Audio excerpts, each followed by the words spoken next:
आज पूरी दुनिया एक ही सवाल पूछ रही है, क्या तीसरी आलमी जंग होने वाली है?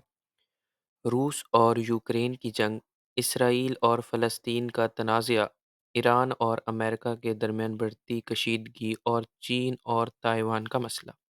माहिरीन कहते हैं कि एक छोटी सी गलती पूरी दुनिया को जंग की तरफ धकेल सकती है। अगर तीसरी आलमी जंग हुई, तो सिर्फ फ़ौजी नहीं, बल्कि हम सब मुतासर होंगे। महंगाई, रोज़गार, इंटरनेट, ये सब कुछ। तो आप हमें कमेंट्स में ज़रूर बताएं कि तीसरी आलमी जंग कब तक मुतवक्के है।